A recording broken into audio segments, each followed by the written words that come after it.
Lalu panjanglah kepadanya al-azam, cita-cita yang telah diputuskan dengan mantap, atas memperhatikan al-murakabah padanya.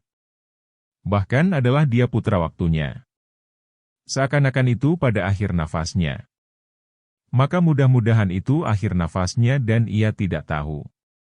Apabila mungkin bahwa adalah itu akhir nafasnya, maka seyogialah bahwa ada itu di atas bentuk, yang ia tidak benci bahwa ia didapati oleh mati dan dia di atas keadaan yang demikian. Dan adalah semua hal ihwalnya terbatas atas apa, yang dirawikan Abu Dzar dari sabda Nabi, tiada orang mukmin itu berangkat, selain pada 3, mencari untuk hari kembali, akhirat, atau perbaikan untuk penghidupan atau kelezatan pada yang tidak diharamkan. Dan apa yang dirawikan Abu Dzar juga dari Nabi dalam arti yang seperti itu, yaitu, atas orang yang berakal, bahwa ada baginya 4 saat yang ia bermunajat padanya dengan Tuhannya, saat yang ia bermuhasabah, menghitungkan amalan, dirinya padanya, saat yang ia bertafakur, berfikir padanya tentang ciptaan Allah Ta'ala dan saat yang ia kosongkan padanya untuk makan dan minum. Bahwa pada saat ini menjadi pertolongan baginya atas saat-saat yang masih tinggal. Kemudian, saat ini yang dia padanya itu, seluruh anggota badannya sibuk dengan makanan dan minuman, tiada seyogialah terlepas dari amalan, yaitu, yang paling utama dari segala amalan. Ialah, zikir dan fikir. Bahwa makanan yang diperolehnya, umpamanya, padanya, dari segala keajaiban, akan apa, jikalau ia bertafakur, berfikir padanya dan ia cerdik baginya, niscaya adalah yang demikian itu, lebih utama daripada banyaknya amalan anggota badan. Manusia padanya itu berbagai macam bagian. Sebagian adalah mereka itu memandang kepadanya dengan mata penglihatan yang penuh perhatian dan ibarat itibar. Lalu mereka memandang tentang keajaiban-keajaiban ciptaannya, cara keterikatan keteguhan binatang dengan dia, cara takdir Allah bagi sebab-sebabnya, kejadian nafsu syahwat yang membangkitkan kepadanya dan kejadian alat-alat yang diperuntukkan untuk nafsu syahwat padanya, sebagaimana telah kami uraikan sebahagian daripadanya pada kitab syukur. Dan ini adalah makam bagi orang-orang yang mempunyai hati. Sebagian adalah mereka itu memandang padanya dengan mata kutukan dan kebencian. Mereka memperhatikan segi diperlukan kepadanya. Dan dengan kesayangan mereka, jikalau mereka tidak memerlukan kepadanya. Akan tetapi, mereka melihat dirinya dipaksakan padanya, diperuntukkan bagi nafsu syahwatnya. Dan ini adalah makam orang-orang zahid. Suatu kaum adalah melihat tentang ciptaan yang menciptakan. Dan mereka mendaki daripadanya itu kepada sifat-sifat Al-Halik yang Maha Pencipta. Maka adalah penyaksian musyahadah yang demikian itu menjadi sebab untuk mengingati pintu-pintu pikiran yang terbuka kepada mereka dengan sebabnya. Dan itu adalah makam yang tertinggi. Yaitu dari makam orang-orang yang mengenal, bermarifah, al-arifin, dan tanda orang-orang yang bercinta. Karena orang yang bercinta itu, apabila melihat ciptaan dari yang dicintainya, bukunya dan karangannya, niscaya ia lupa akan ciptaan dan sibuk hatinya dengan yang menciptakan. Dan setiap apa, yang bulak-baliklah hamba padanya akan ciptaan Allah Ta'ala, maka baginya pada pandangan daripadanya itu kepada yang menciptakan adalah jalan yang lapang, jikalau terbukalah baginya pintu-pintu alam al-malakut. Dan yang demikian itu adalah jarang sekali. Bahagian keempat adalah mereka itu memandang kepadanya dengan mata kegemaran dan kelobaan. Maka mereka itu merasa sedih atas yang hilang daripadanya. Mereka bergembira dengan yang ada bagi mereka dari jumlahnya itu. Mereka mencela daripadanya, akan yang tiada bersesuaian dengan hawa nafsu mereka. Dan mereka menjelekannya dan mencela yang memperbuatnya. Maka mereka mencela masakan dan tukang masak. Dan mereka tiada mengetahui bahwa yang berbuat bagi masakan dan tukang masak dan bagi kemampuannya dan ilmunya adalah Allah Ta'ala. Bahwa barang siapa mencela sesuatu dari ciptaan Allah dengan tidak seizin Allah, maka sesungguhnya ia telah mencela Allah.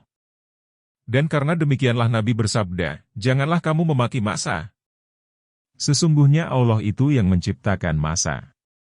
Maka memperhatikan perbuatan diri yang kedua ini adalah dengan memperhatikan segala amal secara terus-menerus dan berkesinambungan. Dan penguraian yang demikian itu akan panjang. Dan pada apa yang telah kami sebutkan itu adalah pemberitahuan kepada jalan, bagi orang yang meneguhkan pokok-pokok. Al-Murabatah ketiga, memperhitungkan diri sesudah berbuat. Dan marilah kami sebutkan keutamaan al-muhasabah, memperhitungkan, kemudian hakikat maknanya. Adapun keutamaan, maka Allah Ta'ala berfirman, "Hai orang-orang yang beriman, bertakwalah kepada Allah, dan setiap diri hendaklah memperhatikan apakah yang akan dikemukakannya lebih dahulu untuk hari esok." Surat 59 Al-Hasyr ayat 18. Ini adalah isyarat kepada memperhitungkan kepada segala amal perbuatan yang telah berlalu. Dan karena itulah, Umar berkata, "Adakanlah memperhitungkan akan dirimu sendiri, sebelum kamu diadakan orang akan memperhitungkan dan timbangkanlah akan dirimu itu sebelum kamu ditimbangkan orang."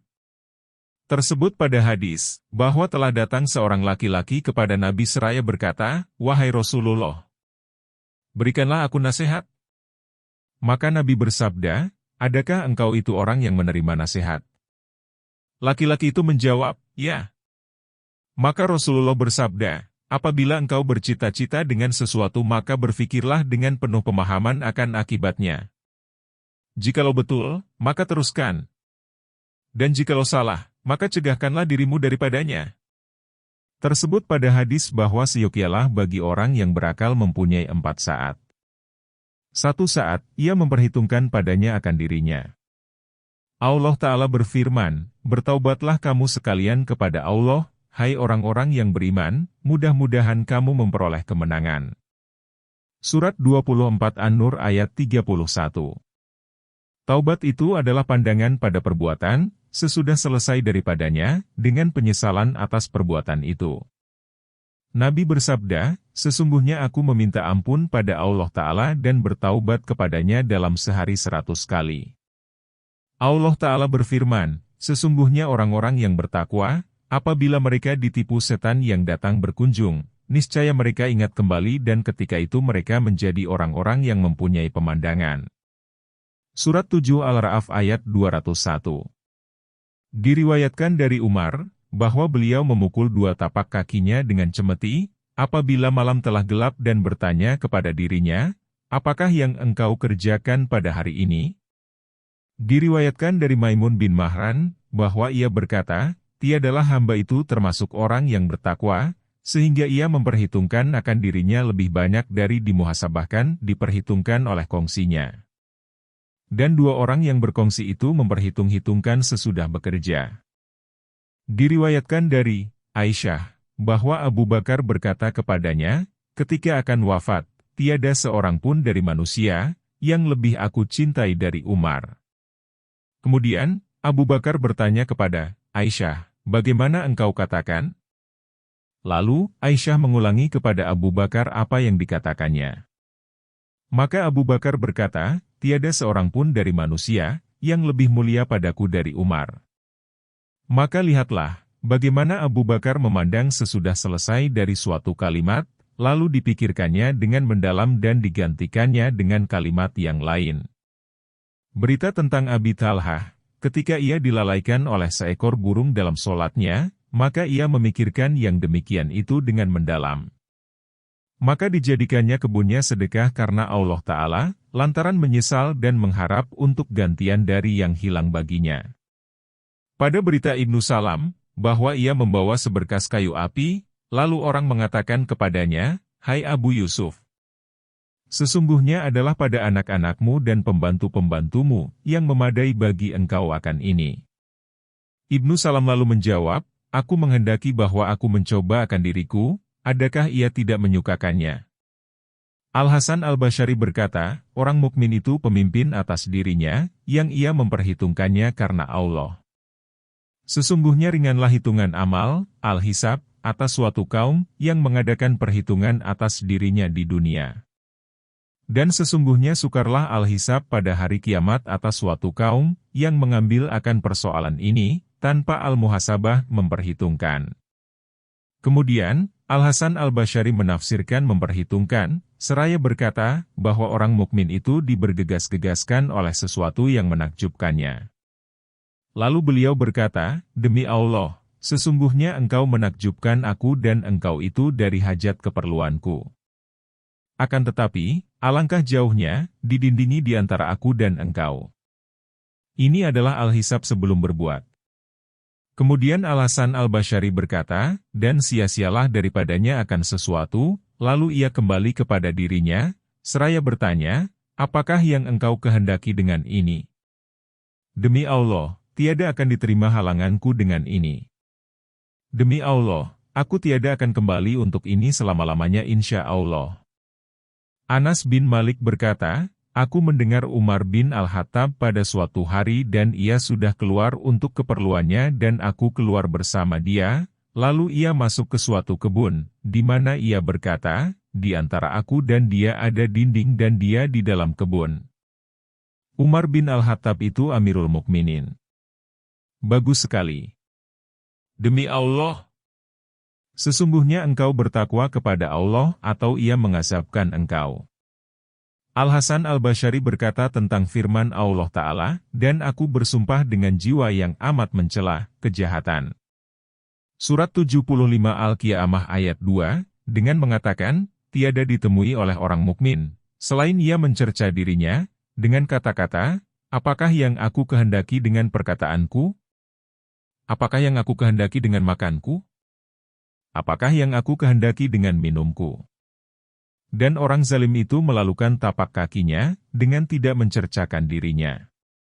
Malik bin Dinar berkata, Allah merahmati akan hamba yang berkata kepada dirinya, apakah tidak engkau itu teman bagi yang demikian? Apakah tidak engkau itu teman yang demikian? Kemudian, ia mencelanya. Kemudian ia mendiamkannya. Kemudian, ia membiasakannya akan kitab Allah Ta'ala yang menuntunkannya.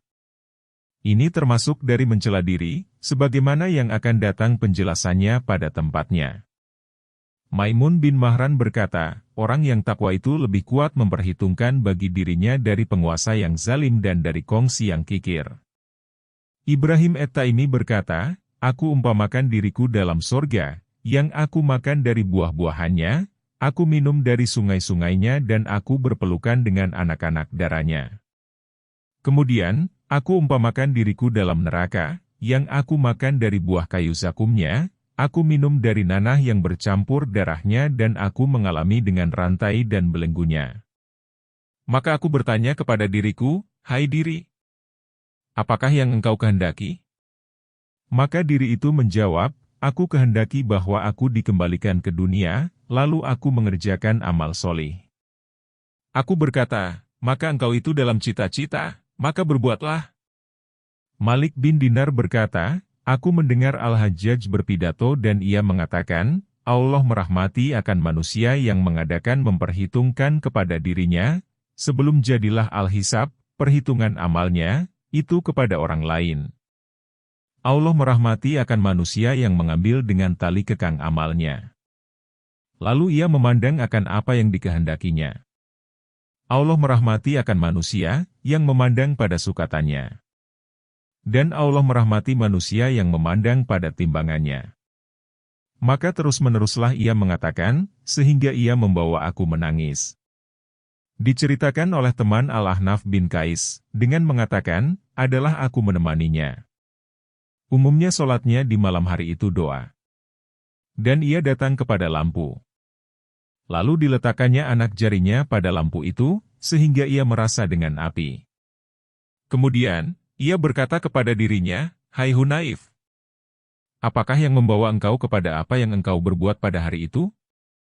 Apakah yang membawa engkau kepada apa yang engkau berbuat pada hari itu? Penjelasan, hakikat makna memperhitungkan sesudah amal perbuatan. Ketahuilah, bahwa hamba itu, sebagaimana ada baginya waktu pada awal siang, yang ia mengisyaratkan padanya akan dirinya di atas jalan nasihat menasehati dengan kebenaran, maka seyogialah bahwa ada baginya pada akhir siang, saat yang ia menuntut padanya akan diri dan memperhitungkannya di atas segala gerak-geriknya dan diamnya. Sebagaimana para saudagar berbuat di dunia bersama kongsi-kongsinya pada akhir setiap tahun atau bulan atau hari, kelobaan dari mereka kepada dunia dan karena takut akan hilangnya dari mereka, di mana jikalau hilang, niscaya ada kebajikan bagi mereka pada kehilangannya. Dan jikalau berhasil yang demikian itu bagi mereka, maka tiada tinggal lagi, selain beberapa hari yang sedikit. Maka bagaimana orang yang berakal, tiada bermuhasabah memperkirakan akan dirinya, pada apa yang menyangkut bahaya kesengsaraan dan kebahagiaan untuk selama-lamanya? Tiadalah anggapan enteng ini, selain dari kelalaian, kekacauan pikiran dan kurang memperoleh taufik. Kita berlindung dengan Allah dari yang demikian. Makna memperhitungkan serta kongsi, ialah, bahwa ia melihat pada modal, untung dan rugi. Supaya terang baginya kelebihan dari kekurangan. Maka jikalau ada dari kelebihan yang berhasil, niscaya dicukupkannya dan disyukurinya. Dan jikalau ada dari kerugian, niscaya dituntutnya kongsi itu menanggungnya dan diberatinya memperoleh kembali dari kerugian itu pada masa mendatang. Maka seperti demikianlah modal hamba pada agamanya yang fardu-fardu, wajib, keuntungannya yang sunat-sunat dan keutamaan-keutamaan dan kerugian-kerugiannya perbuatan-perbuatan maksiat. Musim perniagaan ini adalah jumlah hari seluruhnya dan bermuamalah, berniagaan, dengan nafsunya yang menyuruh dengan kejahatan. Maka diadakannya memperhitungkan dirinya, pertama-tama di atas ibadah yang fardu-fardu. Maka jikalau telah ditunaikannya di atas caranya yang sebenarnya, niscaya ia bersyukur kepada Allah Ta'ala atas yang demikian. Dan ia mengingininya pada yang seumpamanya. Dan jikalau luput dari asalnya, niscaya dicarinya dengan kodo, gantinya di luar waktu. Dan jikalau ditunaikannya dengan berkurang, niscaya diberatinya untuk menambal dengan amal ibadah sunat. Dan jikalau dikerjakannya suatu perbuatan maksiat, niscaya ia sibuk berpikir dengan siksaan, jatuhnya azab dan celaan atas perbuatan maksiat itu. Supaya sempurnalah daripadanya apa yang didapatinya kembali, apa yang telah hilang. Sebagaimana seorang saudagar dengan kongsinya. Sebagaimana ia memeriksa pada perhitungan dunia dari biji-bijian dan kerat dari intan permata, lalu dijaganya tempat kemasukan bertambah dan berkurang, sehingga ia tidak tertipu pada sesuatu daripadanya, maka seyogialah bahwa ia membersihkan akan ketipuan nafsu dan rencana buruknya. Bahwa nafsu itu penipu, pencampur adukan, pembuat rencana yang tidak baik. Maka dicarinya, pertama-tama, dengan pembetulan jawaban dari semua yang diperkatakannya sepanjang harinya.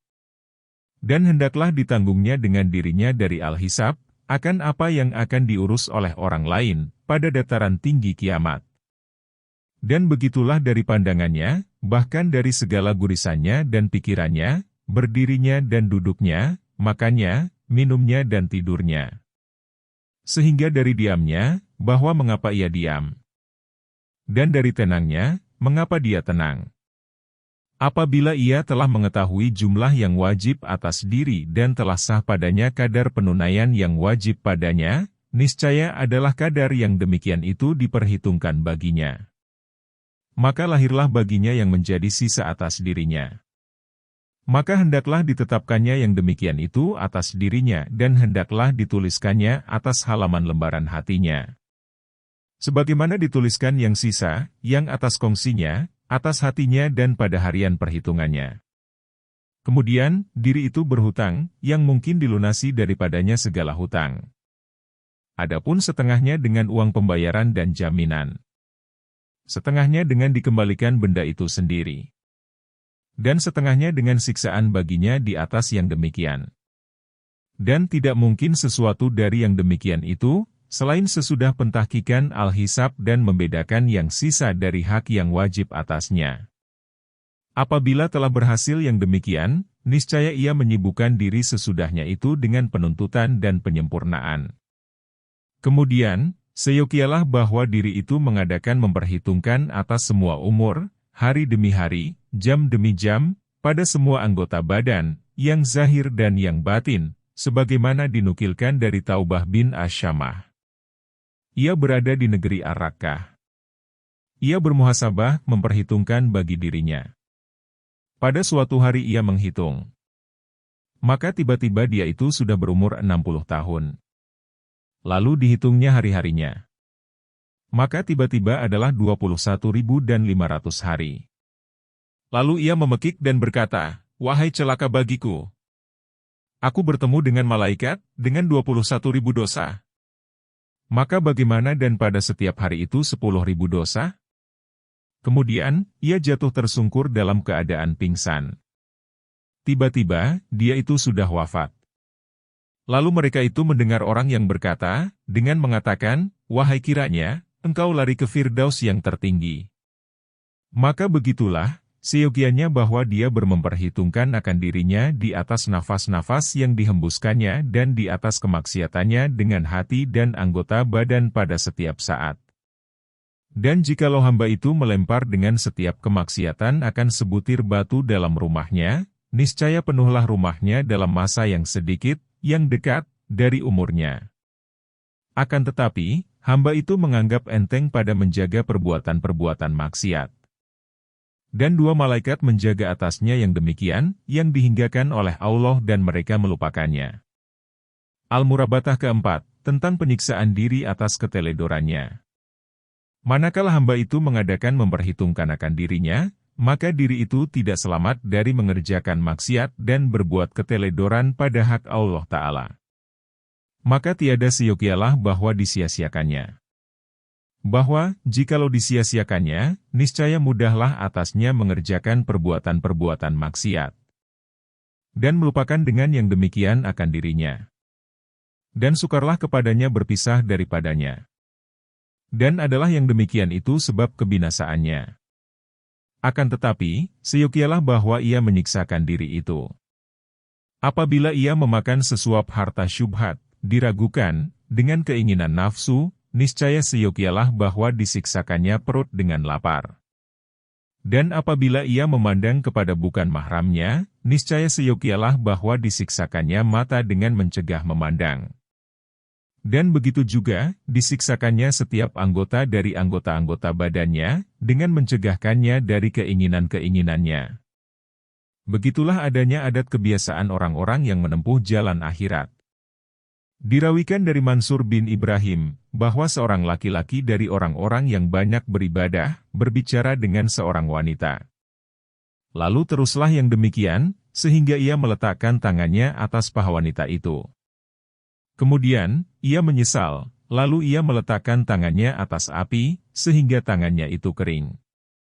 Diriwayatkan, bahwa ada pada kaum Bani Israel seorang laki-laki yang beribadah dalam kelentengnya. Maka ia tinggal seperti yang demikian dalam masa yang panjang. Maka terlihat pada suatu hari, tiba-tiba dia dengan seorang wanita. Lalu ia terpesona dengan wanita itu dan ia ingin kepadanya. Maka dikeluarkannya kakinya, untuk ia turun kepada wanita tersebut. Maka Allah memberitahukannya dengan yang dahulu dari kesungguhannya, lalu laki-laki itu berkata, "Apakah ini yang aku kehendaki membuatnya?" Lalu kembalilah kepadanya dirinya dan Allah Ta'ala memeliharakannya. Lalu ia menyesal. Tatkala ia menghendaki mengembalikan kakinya ke kelenteng, maka ia berkata, "Amat jauhlah, amat jauhlah." Kaki yang keluar, yang menghendaki berbuat maksiat kepada Allah, ia kembali bersama aku dalam kelentengku. Demi Allah, tidaklah ada yang demikian itu selama-lamanya. Maka ditinggalkannya kakinya tergantung pada kelenteng, ditimpa hujan, angin, salju dan matahari. Sehingga terpotong-potong, lalu jatuh. Maka ia bersyukur kepada Allah baginya yang demikian. Dan diturunkan pada sebahagian kitab-kitabnya akan sebutan yang demikian. Diceritakan dari Al-Junaid, yang mengatakan, "Aku mendengar Ibnul Quraibi berkata, tertimpa aku pada suatu malam dengan janabah, hadas besar dengan keluar mani. Maka aku berhajat untuk mandi. Dan adalah malam itu malam yang dingin. Lalu aku merasa pada diriku mundur dan teledor. Lalu dikatakan kepadaku oleh diriku dengan mengemudiankan, sampai kepada waktu syubuh. Dan aku memanaskan air atau aku masuk ke tempat permandian air panas. Dan aku tidak bersungguh-sungguh atas diriku. Maka aku mengatakan, Alangkah mengherankan. Aku bermuamalah, perniagaan, dengan Allah dalam sepanjang umurku. Maka wajiblah baginya hak atasku. Lalu aku tidak mendapati padaku akan kesegeraan. Dan aku dapati kehentian dan kelambatan. Aku bersumpah bahwa aku tidak mandi, selain pada pakaian burukku ini. Aku bersumpah bahwa aku tidak akan membukanya, tiada akan memerasnya dan tiada akan mengeringkannya pada matahari. Diceritakan, dari Ghazwan dan Abu Musa berada pada sebahagian tempat peperangan. Maka tampaklah seorang wanita pelayan yang cantik. Lalu Ghazwan memandang kepadanya. Maka ia mengangkat tangannya, lalu menampar matanya, sehingga mata itu pecah. Ia berkata, sungguh engkau itu memperhatikan kepada yang mendatangkan melarat kepada engkau. Sebahagian mereka memandang dengan sekali pandangan kepada seorang wanita. Lalu ia menjadikan atas dirinya bahwa tiada akan meminum air dingin sepanjang hidupnya. Ia meminum air panas untuk mengeruhkan kehidupan atas dirinya. Diceritakan bahwa Hasan bin Abi Sanan melalui suatu kamar rumah. Lalu bertanya, kapan dibangun ini? Kemudian ia menghadapkan perkataan atas dirinya, seraya berkata, engkau menanyakan apa yang tidak penting bagi engkau. Aku akan menyiksakan engkau dengan puasa setahun. Lalu ia puasa setahun itu. Malik bin Dlaigam berkata, datang Rabbah Al-Qaisi, menanyakan dari hal ayahku sesudah waktu, Asyar. Lalu kamu menjawab, bahwa beliau tidur. Lalu Rabbah Al-Qaisi bertanya, adakah tidur saat ini? Ini waktu tidur. Kemudian, ia berpaling dan pergi. Maka kami utus seorang utusan kepadanya dan kami bertanya, apakah tidak kami membangunkannya demi engkau? Utusan itu datang kembali dan berkata, Rabbah Al-Qaisi itu sibuk, daripada memahami sesuatu daripadaku. Aku mendapatinya dan ia masuk ke perkuburan. Ia mencaci dirinya dan mengatakan, adakah aku katakan, waktu tidur saat ini? Adakah maka ini atas engkau? Laki-laki itu tidur, kapan dikehendakinya? Apakah yang memberitahukan engkau, bahwa ini bukan waktu tidur? Engkau berkata dengan apa yang tidak engkau ketahui. Apakah tidak, bahwa bagi Allah itu janji atasku, yang tidak akan aku langgar untuk selama-lamanya? Bumi tidak memberikan engkau bantal bagi tidur akan perubahan, selain karena sakit yang menghalangi atau karena akal yang hilang, karena kebiasaan bagi engkau. Apakah engkau tidak malu? Berapa banyak engkau mengajak? Dari kesalahan engkau, tidak engkau cegah. Utusan itu meneruskan ceritanya, Rabbah Al-Qaisi terus menangis. Dan ia tidak tahu dengan tempatku berdiri. Maka tatkala aku melihat yang demikian, lalu aku berpaling daripadanya dan meninggalkannya. Diceritakan dari Tanim Ad-Dari, bahwa ia tidur pada suatu malam, yang ia tidak bangun padanya untuk sholat malam, sholat tahajud. Maka ia bangun berdiri 1 tahun, yang ia tidak tidur padanya, untuk siksaan bagi yang telah diperbuatnya. Dari Talhah yang mengatakan, pada suatu hari seorang laki-laki berjalan. Lalu membuka kainnya dan ia berguling pada bumi yang kena panas matahari. Ia mengatakan kepada dirinya, rasailah. Api neraka jahanam lebih keras panasnya. Adakah bangkai di malam hari itu menjadi batal di siang hari? Dalam keadaan dia seperti yang demikian, tiba-tiba ia melihat Nabi pada naungan sepohon kayu. Lalu ia datang kepadanya, seraya berkata, telah dikeraskan aku oleh diriku. Maka Nabi bersabda, apakah sudah semestinya bagi engkau, dari yang engkau perbuat itu? Apakah tidak, sesungguhnya telah dibukakan bagi engkau pintu-pintu langit dan Allah membanggakan dengan engkau akan para malaikat? Kemudian Nabi bersabda kepada para sahabatnya, ambillah perbekalan dari saudaramu ini. Laki-laki itu lalu berkata kepadanya, hai Anu, berdoalah bagiku. Hai Anu, berdoalah bagiku. Maka Nabi bersabda, secara umum bagi mereka. Maka orang itu berdoa, ya Allah, Tuhanku, jadikanlah takwa perbekalan mereka. Kumpulkanlah atas petunjuk urusan mereka. Lalu Nabi berdoa, ya Allah Tuhanku, betulkanlah dia. Laki-laki itu lalu berdoa, "Ya Allah, Tuhanku, jadikanlah sorga tempat kembalinya mereka." Hudzaifah bin Qatadah berkata, ditanyakan kepada seorang laki-laki, "Bagaimana engkau berbuat dengan diri engkau tentang nafsu syahwatnya?" Laki-laki itu lalu menjawab, "Tiadalah di atas permukaan bumi ini, diri yang lebih aku marahi daripadanya. Maka bagaimanakah aku memberikan nafsu keinginannya?" Ibnu Samak masuk ke tempat Daud At-Tai, ketika ia meninggal dunia dan dia dalam rumahnya di atas tanah. Lalu Ibnu Samak berkata, "Hai Daud, engkau penjarakan diri engkau sebelum dipenjarakan. Engkau azabkan diri engkau sebelum diazabkan. Maka pada hari ini, engkau melihat akan pahala orang yang engkau berbuat baginya." Dari Wahab bin Munabbih, bahwa seorang laki-laki beribadah pada masa yang panjang. Kemudian, tampak baginya hajat keperluan kepada Allah Ta'ala. Lalu ia bangun berdiri 70 kali Sabtu, di mana ia makan pada setiap Sabtu 11 butir tamar. Kemudian, ia meminta hajat keperluannya. Maka tidak diberikan. Lalu ia kembali kepada dirinya dan berkata, "Dari engkau aku datang. Jikalau ada pada engkau itu kebajikan, niscaya aku berikan akan hajat keperluan engkau." Maka turunlah kepadanya malaikat, seraya berkata, "Hai anak Adam, saatmu ini adalah lebih baik daripada ibadahmu yang telah lalu. Dan Allah telah menunaikan hajat keperluan engkau." Abdullah bin Qais berkata, "Adalah kami dalam suatu peperangan bagi kami. Lalu datanglah musuh. Lalu diteriakkan pada manusia.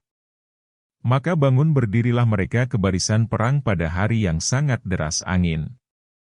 Tiba-tiba, seorang laki-laki di depanku dan ia berbicara dengan dirinya, dengan mengatakan, 'Hai diriku, apakah tidak aku menyaksikan tempat kesyahidan itu dan itu, lalu engkau mengatakan kepadaku, istri engkau dan keluarga engkau?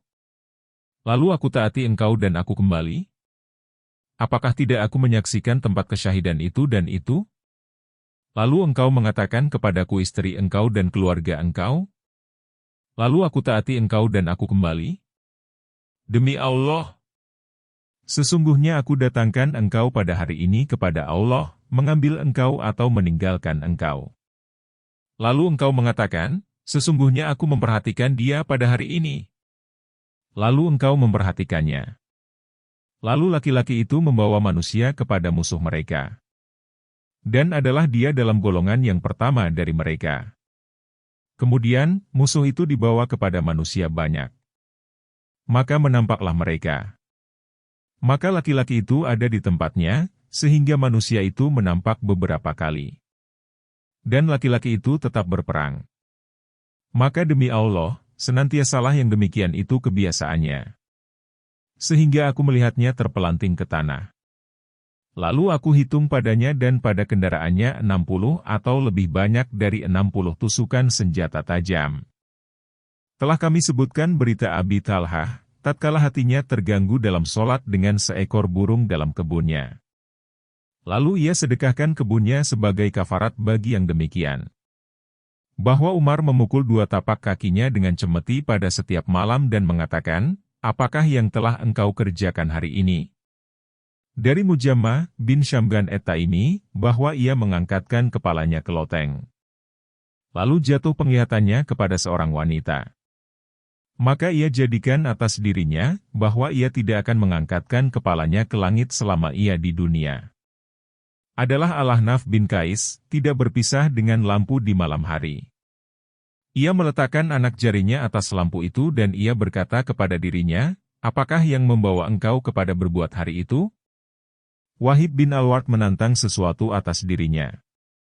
Lalu ia mencabut beberapa helai rambut dadanya. Sehingga bersangatanlah pedihnya. Kemudian ia berkata kepada dirinya, "Celaka engkau. Sesungguhnya aku menghendaki dengan engkau itu kebajikan." Muhammad bin Bisir melihat Daud At-Tai dan ia memakan ketika berbuka puasa sepotong roti, tanpa garam. Lalu Muhammad bin Bisir bertanya kepada Daud At-Tai, "Jikalau engkau memakannya dengan garam?" Daud At-Tai lalu menjawab, bahwa diriku mengajak aku kepada garam semenjak setahun yang lalu. Dan Daud tidaklah merasakan garam selama ia di dunia. Maka begitulah adanya penyiksaan orang-orang yang keras cita-cita bagi dirinya. Dan yang mengherankan, bahwa engkau menyiksakan hamba engkau, yang laki-laki dan yang perempuan, istri engkau dan anak engkau, atas apa yang timbul dari mereka, dari kejahatan akhlak dan keteledoran pada sesuatu urusan. Dan engkau takut, bahwa jikalau engkau lewatkan saja dari mereka, niscaya keluarlah urusan mereka dari pilihan dan mereka mendurhakai engkau. Kemudian engkau menyia-nyiakan diri engkau sendiri. Dan nafsu diri itu adalah musuh yang terbesar bagi engkau, yang sangat durhaka atas engkau. Dan melaratnya engkau dari kedurhakaannya itu lebih besar dari melaratnya engkau dari kedurhakaan istri engkau. Bahwa tujuan mereka ialah mengacaukan atas engkau kehidupan dunia. Jikalau engkau menggunakan akal, niscaya engkau ketahui, bahwa hidup itu hidup akhirat. Bahwa padanya nikmat yang berketetapan, yang tiada berakhir. Dan nafsu diri engkau itu, ialah yang mengeruhkan kepada engkau akan hidup akhirat. Maka itu dengan siksa menyiksakan adalah lebih utama dari lainnya. Al-Murabatah, memperhatikan perbuatan diri. Kelima, Al-Mujahadah, bersungguh-sungguh, berjuang. Yaitu, bahwa apabila hamba itu memperhitungkan akan dirinya, maka dilihatnya telah berpisah dengan perbuatan maksiat. Maka seyogialah bahwa ia menyiksakan diri itu dengan siksaan-siksaan yang telah berlalu. Dan jikalau dilihatnya datang dengan lambat-lambat, dengan adanya kemalasan pada sesuatu dari perbuatan-perbuatan utama, atau salah satu dari perbuatan-perbuatan wirid, maka seyogialah bahwa ditunaikannya dengan memberatkan wirid-wirid atas dirinya dan diharuskannya, merupakan beberapa macam dari tugas-tugas, untuk penampalan bagi apa yang telah luput daripadanya dan memperoleh kembali bagi apa yang telah hilang. Maka begitulah adanya berbuat orang-orang yang mengerjakan amalan bagi Allah Ta'ala.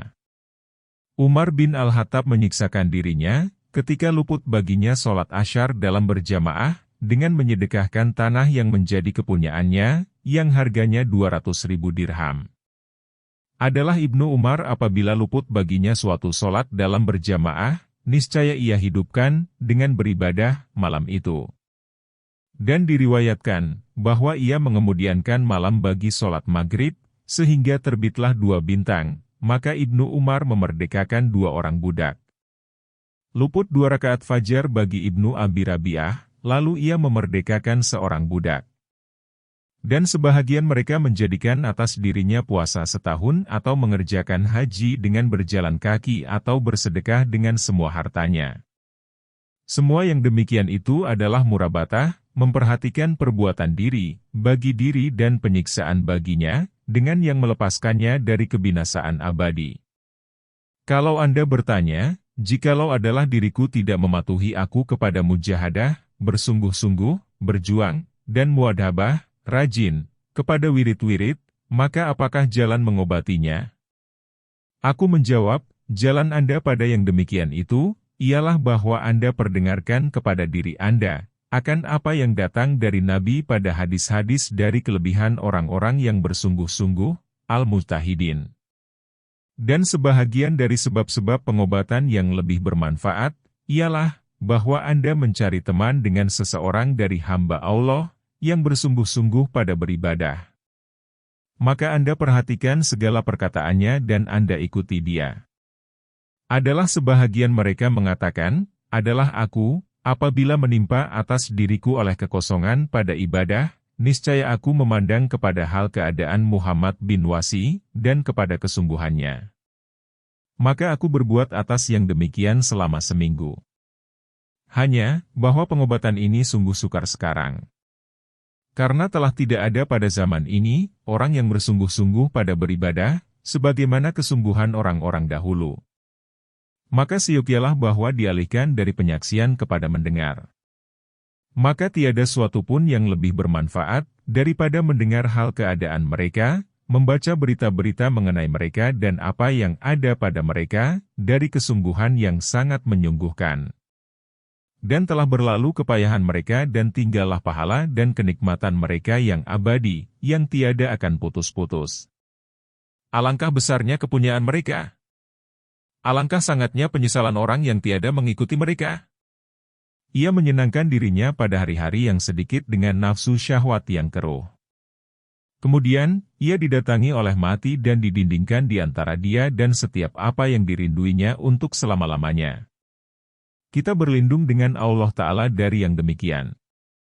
Kami kemukakan dari sifat-sifat orang yang bersungguh-sungguh itu dan kelebihan-kelebihan mereka akan apa yang mengerakkan kegemaran murid pada bersungguh-sungguh, lantaran mengikuti mereka.